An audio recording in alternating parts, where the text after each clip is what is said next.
9/11 जैसा अटैक, ये ड्रोन आता हुआ आपको नजर आ रहा है और बिल्डिंग जहां पर वो ड्रोन घुस गया और उसके बाद उस बिल्डिंग में आग लग गई, धुएं का गुबार निकलता हुआ नजर आ रहा है। रूस का खजान है ये, जहां पर एक बार फिर से ड्रोन अटैक हुआ है। 9/11 जैसा हमला यहां पर किया गया है। ड्रोन सीधे आकर बिल्डिंग में घुस जाता है, उसके बाद वहां एक धमाका होता है, धमाके के साथ आग और आग की लपटों के साथ धुएं का गुबार यहाँ पर दिखाई दे। ये देखिए किस तरीके से ड्रोन दूर से आता है और एक बिल्डिंग में वहां पर घुस जाता है। एक धमाके के साथ आग की लपटें और धुएं का गुबार वहां पर नजर आता है। तस्वीरें इस वक्त हम आपको दिखा रहे हैं, ये रूस का खजान है जहां पर कैसे बिल्डिंग पर अटैक किया जाता है, ड्रोन अटैक किया जाता है। 9/11 जैसा क्या ये अटैक है, सवाल ये उठ रहा है, क्योंकि 9/11 में प्लेन से अटैक था, लेकिन यहाँ ड्रोन से अटैक है। अब सवाल तो ये है कि आखिर किसने रूस में इस तरह का अटैक करवाया है, क्योंकि रूस और यूक्रेन की एक इस वक्त जंग भी जारी है और इस बीच इस तरीके का अटैक देखने को मिल रहा है और ये साफ तौर पर दर्शा रहा है कि इसकी पूरी प्लानिंग की गई है। रूस, जहां पर आप अंदाजा लगाइए कि सिक्योरिटी सिस्टम बहुत ज़बरदस्त है, वहां पर जो सिक्योरिटी है उसको भी कैसे नहीं पता लग पाया, क्योंकि ड्रोन जो कम हाइट पर उड़ाया गया और उस रेंज में वो क्या नहीं आ पाया जहां पर ये भापा जा पाए कि क्या सिक्योरिटी में कोई सेंध लगाने की कोशिश कर रहा है, क्योंकि रूस इसके लिए जाना जाता है, अपनी उस सिक्योरिटी सिस्टम्स के लिए जाना जाता है जहां पर अगर ड्रोन आता भी है कहीं पर तो उसकी भनक वो सिस्टम लगा लेते हैं। लेकिन यहाँ पर साफ तौर पे क्या ड्रोन से इसीलिए हमला किया गया कि लो हाइट पर ये होते हैं और कई बार रडार में नहीं आ पाते हैं। लेकिन जिस बिल्डिंग पर अटैक किया गया है, इस बिल्डिंग के बारे में भी हम समझेंगे कि आखिर यहाँ पर कौन लोग रहते थे, ये बिल्डिंग किस तरीके की थी और एक तरह से क्या रूस को ये संदेश देने की कोशिश की जा रही है कि उसके घर में घुसकर भी कैसे हमला हो सकता है और रूस देखता रह गया है।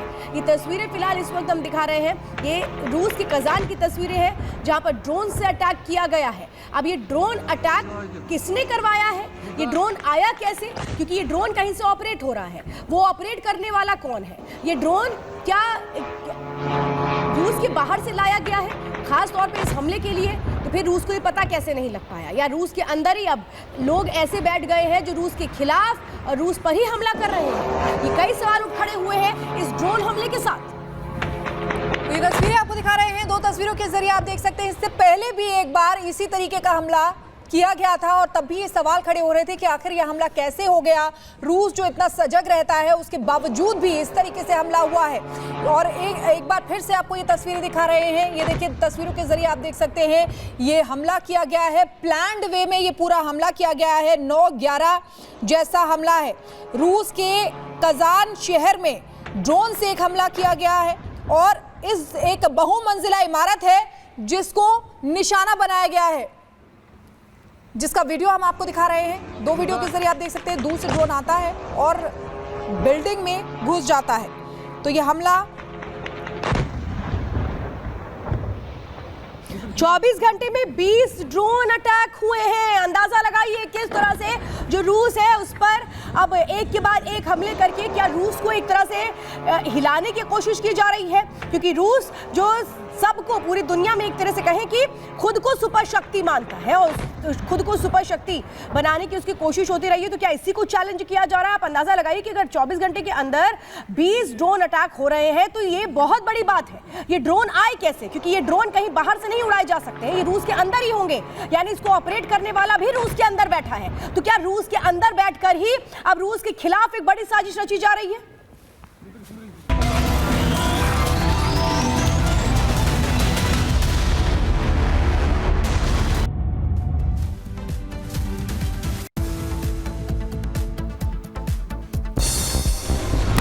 प्रधानमंत्री मोदी आज से 2 दिनों की कुवैत यात्रा पर रवाना हुए। कुवैत के अमीर और राजकुमार सबा अल खालिद अल सबा के साथ करेंगे मुलाकात। 43 सालों में किसी भारतीय प्रधानमंत्री की पहली कुवैत यात्रा।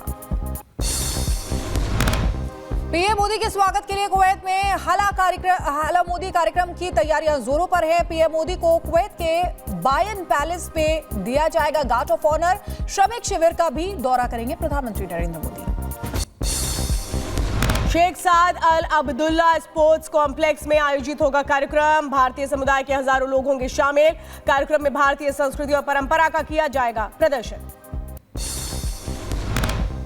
पीएम मोदी की कुवैत यात्रा पर विदेश मंत्रालय का बयान, भारत और कुवैत के संबंधों को और मजबूत करेगी पीएम मोदी की ये यात्रा। दोनों देशों के बीच रक्षा, व्यापार और अन्य क्षेत्रों में साझेदारी को और मजबूत करने पर चर्चा की जाएगी। कुवैत में भारतीय प्रवासी समुदाय के सदस्य और प्रवासी भारतीय पुरस्कार विजेता राजपाल त्यागी ने कहा, प्रधानमंत्री मोदी हमारे दिलों में हैं और हम बहुत समय से उनके यहाँ आने का इंतजार कर रहे हैं। दिल्ली चुनाव से पहले आम आदमी पार्टी को झटका, पूर्व विधायक ने थामा बीजेपी का दामन, बीजेपी में शामिल हुए बलबीर सिंह। दिल्ली शराब घोटाला मामले में केजरीवाल के खिलाफ मुकदमा चलाने की मंजूरी, दिल्ली के एलजी वीके सक्सेना ने ईडी को केस चलाने की मंजूरी दी। 5 दिसंबर ईडी ने केस चलाने की मांगी थी अनुमति। केजरीवाल ने बीजेपी पर साधा निशाना, कहा बीजेपी ने संसद में किया बाबा साहब का अपमान, बाबा साहब के सम्मान में आम आदमी पार्टी करेगी एक बड़ी घोषणा। बाबा साहेब के अपमान को लेकर के मायावती ने बीजेपी और कांग्रेस पर साधा निशाना, कहा बीजेपी ने किया बाबा साहेब का अनादर, बयान को वापस ले बीजेपी। 24 को देशव्यापी आंदोलन करेगी बीएसपी। बाबा साहेब अंबेडकर पर हो रही राजनीति को लेकर ओम प्रकाश राजभर ने कांग्रेस पर कसा तंज, कहा कांग्रेस ने अंबेडकर को धोखा दिया मगर पीएम ने बाबा साहेब के सपने को पूरा किया। बाबा साहेब डॉक्टर अंबेडकर जी के संविधान की धज्जी किसने उड़ाई थी? संविधान को दरकिनार करके इमरजेंसी कांग्रेस ने लगाई, लाखों लोगों को जेल में डाल दिया, पत्रकारों को जेल में डाल दिया, किसी को बोलने का अधिकार नहीं दिया। ये किसने किया था? ये कांग्रेस ने किया था। 23 दिसंबर को प्रयागराज दौरे पर जाएंगे सीएम योगी, महाकुंभ कार्यों का जायजा लेंगे, अधिकारियों के साथ करेंगे बैठक। पटियाला में हाई वोल्टेज ड्रामा देखने को मिला, खाली उम्मीदवार सुखविंदर मिंटा पेट्रोल की बोतल लेकर डीएलएफ कॉलोनी में पानी की टंकी पर चढ़े, नगर निगम चुनाव में बूथ कैप्चरिंग का आरोप लगाया। बांग्लादेश में हिंदू मंदिरों पर हमला जारी, कट्टरपंथियों ने 2 दिन में 3 मंदिरों में की तोड़फोड़, श्री श्री राधा गोविंद मंदिर में 7 मूर्तियों को किया गया खंडित। बांग्लादेश में हिंदुओं पर हो रहे अत्याचार को लेकर बोले आचार्य सत्येंद्र दास, कहा बांग्लादेश में जब से परिवर्तन हुआ है तब से खराब हुई स्थिति, हिंदू समुदाय को बचाने के लिए सरकार से संज्ञान लेने को कहा। यही तब है सरकार को जब यह संज्ञान ले और सरकार उठाए और उनको बचाने के लिए तभी वो बचेंगे, नहीं तो बांग्लादेश से पाकिस्तान के जैसे होता है।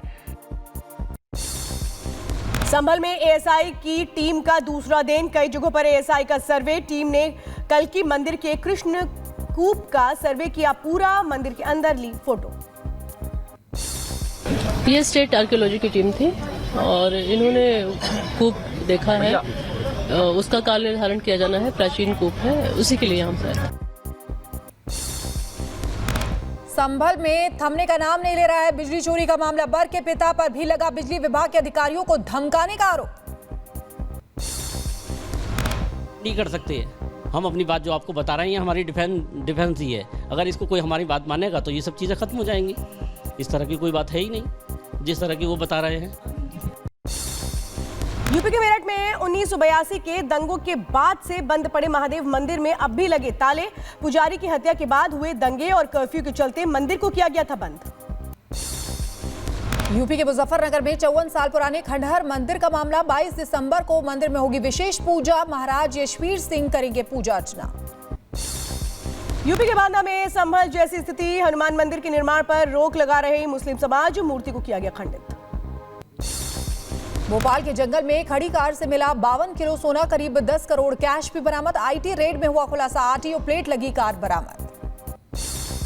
भोपाल में परिवहन विभाग के पूर्व आरक्षक पर लोकायुक्त की कार्रवाई, जांच के दौरान घर से बरामद हुआ 234 किलो चांदी, करोड़ों का कैश भी मिला। हरियाणा के पूर्व मुख्यमंत्री ओपी चौटाला का आज होगा अंतिम संस्कार, अंतिम दर्शन के लिए रखा गया पार्थिव शरीर, 82 साल की उम्र में ली अंतिम सांस। ओपी चौटाला के दर्शन के लिए उमड़ी समर्थकों की भीड़, सभी ने नम आंखों से दी विदाई, आज होना है अंतिम संस्कार। ओम प्रकाश चौटाला का पार्थिव शरीर तेजा खेड़ा लाया गया, हरियाणा सरकार ने 3 दिन के राजकीय शोक की घोषणा की, आज राजकीय सम्मान के साथ किया जाएगा अंतिम संस्कार। आरएमएल अस्पताल में घायल बीजेपी के दोनों सांसदों की तबीयत में सुधार, वहीं प्रताप सारंगी की आंखों के नीचे चोट की वजह से बने निशान। बीजेपी सांसद प्रताप सारंगी की हेल्थ को लेकर डॉक्टर ने दिया अपडेट। कहा गाल की हड्डी पर सूजन और नीलापन होने की जानकारी दी है। इलाज में जुटी डॉक्टर्स की टीम। एक्सरे जो आपको बताया, हो सकता है उसमें सीटी भी करा, सो we'll also show them to the eye department because कोई आई के पीछे इंजरी ना हुई है। दिल्ली में घुसपैठियों के खिलाफ एक्शन तेज। रोहिंग्या के बाद बांग्लादेशी घुसपैठियों की होगी पहचान। एलजी के आदेश पर एमसीडी चलाएगी अभियान। त्रिपुरा के खोवाई में 2 नाबालिग समेत 6 बांग्लादेशी नागरिकों को किया गया गिरफ्तार। पुलिस ने मिली सूचना पर एक गेस्ट हाउस पर छापा मारा था। शुभेंदु अधिकारी ने वीडियो ट्वीट किया है। अतीक के शूटर अब्दुल कवि का हुआ जेल ट्रांसफर। कौशाम्बी जेल से प्रताप फतेहगढ़ जेल किया गया शिफ्ट। सुरक्षा कारणों के चलते शासन के निर्देश के बाद हुआ शिफ्टिंग। विराट कोहली के बार और पब को नोटिस। नियमों के उल्लंघन पर बीपीएमपी ने जारी किया नोटिस। सामाजिक कार्यकर्ता वेंकटेश ने नगर निगम में दर्ज कराई शिकायत। महाकुंभ को लेकर के जोरों पर तैयारियां। आग जैसी स्थितियों को नियंत्रित करने के लिए फायर रोबोट और अन्य आधुनिक उपकरणों का किया जा रहा है इस्तेमाल। एमसीडी स्कूलों में शिक्षा विभाग को अहम निर्देश। एडमिशन देते समय अवैध बांग्लादेशी प्रवासियों की पहचान करने को कहा गया। राजस्थान के नागौर में दिखा रफ्तार का कहर। अनियंत्रित होकर के 8 बार पलटी कार। हादसे का खौफनाक वीडियो आया सामने। साहिबगंज के राजमहल में गंगा नदी पर बड़ा हादसा हुआ है। ब्रेक फेल होने की वजह से नदी में समाया अग्निशमन वाहन। घटना की जांच में जुटा प्रशासन। यूपी के बहराइच में रफ्तार का कहर। बाइक अनियंत्रित होकर के पेड़ से टकराई। हादसे में 3 की मौत, 1 जख्मी। यूपी के बहराइच में दर्दनाक हादसा हुआ है। नायब तहसीलदार की गाड़ी ने बाइक सवार को टक्कर मार दी। 30 किलोमीटर तक घसीटा शव। लखनऊ में भीषण सड़क हादसा। फ्लाईओवर पर खड़े डंपर में जा घुसी बस। 11 यात्री गंभीर रूप से जख्मी। स्थानीय लोगों ने किया रेस्क्यू। सभी को अस्पताल में कराया गया भर्ती। यूपी के मैनपुरी में भीषण सड़क हादसा। आगरा लखनऊ एक्सप्रेसवे पर डबल डेकर बस पलटी। बस में सवार कई यात्री घायल हुए हैं। अस्पताल में कराया गया भर्ती। एमपी के देवास में हुआ हादसा। एक मकान में लगी भीषण आग। हादसे में 4 लोगों की मौत की खबर। मृतकों में पति, पत्नी और बच्चे शामिल। आग लगने की सूचना मिलने के बाद घटनास्थल पर पहुंचा दमकल विभाग। कड़ी मशक्कत के बाद आग पर काबू पाया गया। फिलहाल आग लगने की वजह का खुलासा नहीं हुआ है। तेलंगाना में एक बिल्डिंग की 4थी और 5वीं मंजिल में लगी आग। फायर ब्रिगेड की टीम ने आग पर पाया काबू। हादसे में किसी के भी हताहत होने की खबर नहीं। यूपी के जौनपुर में बदमाशों के हौसले बुलंद है। सेल्समैन से 20,000 रुपए लेकर फरार हो गया। मामले की जांच में जुटी पुलिस। पंजाब के अमृतसर में अज्ञात हमलावरों ने एक गाड़ी पर फायरिंग की। गोलीबारी में बार बार बचा युवक। कांग्रेस नेता दरविंदर सिंह ने की हमले की जांच की मांग। यूपी के बुलंदशहर में पुलिस और बदमाशों के बीच मुठभेड़ हुई है। गोलीबारी के दौरान घायल हुआ बदमाश। पकड़े गए आरोपी के कब्जे से हथियार बरामद। यूपी के मथुरा में पुलिस और स्वाट टीम ने संयुक्त रूप से की कार्रवाई। गोलीबारी के दौरान 25,000 का इनामी बदमाश जख्मी। आरोपी के कब्जे में अवैध हथियार बरामद।